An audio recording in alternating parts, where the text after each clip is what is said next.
Hey guys, thanks for tuning in to Comic Book Nostalgia. I'm CB Nostalgia, and we have our full review and recap for episode 20 of Young Justice Phantoms, entitled Forbidden Secrets of Civilizations Past.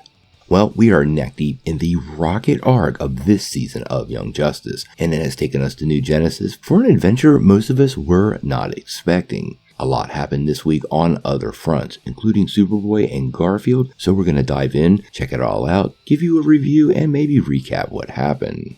Now, before we do that though, make sure you hit the like and subscribe button and ring the bell for all the updates. Also, the big giveaway. We're going to give away this Oculus Quest 2 at 50,000 subscribers. All you need to do to get in on our giveaway is be a subscriber and leave us a comment.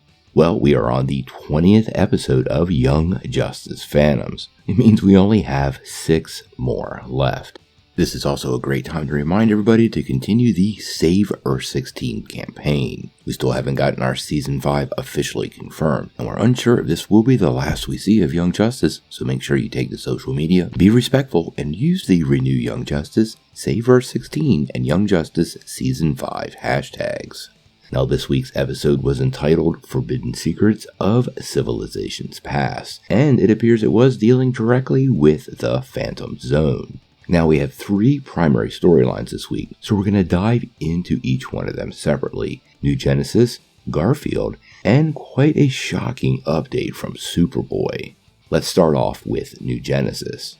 Now, this week's episode saw Rocket try to bring the summit back under control and reach out to Orion for a fresh start. Unfortunately, this initiates a lot of problems. First and foremost, this wasn't even Orion. It was Macomb, shape-changed as Orion, revealing many details about the situation on New Genesis.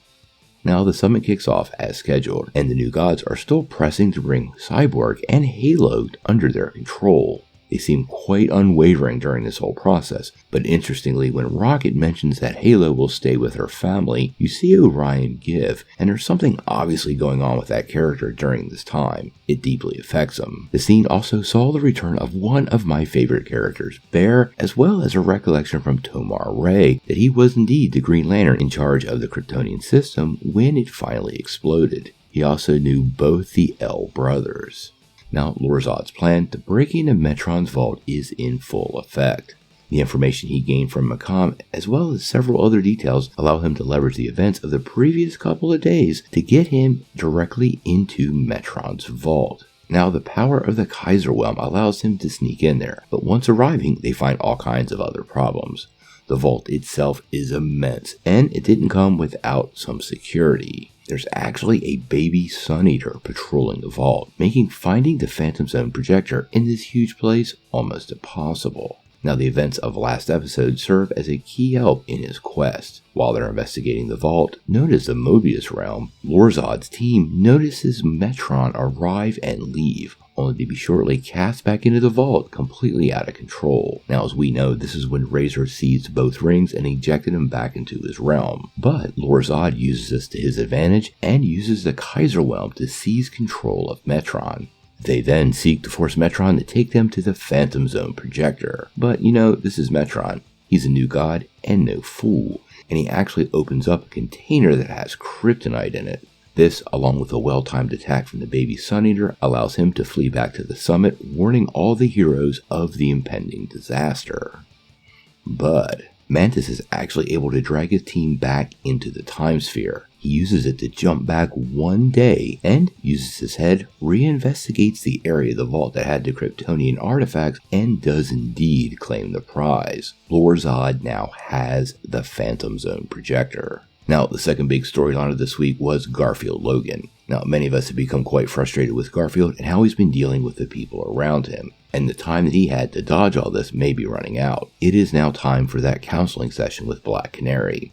It's required by Black Lightning to be in the League or the Outsiders, so Garfield puts on the show. Throughout most of the talk with the Black Canary, since we really know what's going on with this guy, it's clear he's faking it till he makes it, and I don't believe for a single second Black Canary is buying any of it. Now, she clearly has some counseling skills, and as she digs and digs and digs, Garfield's true trauma is finally revealed. He fully blames himself, not just for Superboy's death, but nearly every tragedy in his life. This does include Connor, but also includes Wally West and even his own mother. his trauma runs deep, and for the first time this season, we actually see Garfield's heart and have a little bit of hope for the guy. I actually think this week was his big breakthrough, and I was pretty happy to see that happen. Now, the other big part of this episode was Superboy and General Zod. We actually spent a lot of time in the Phantom Zone. Not only do we get a full tour, but General Zod breaks down how it all works and even takes Connor to his encampment.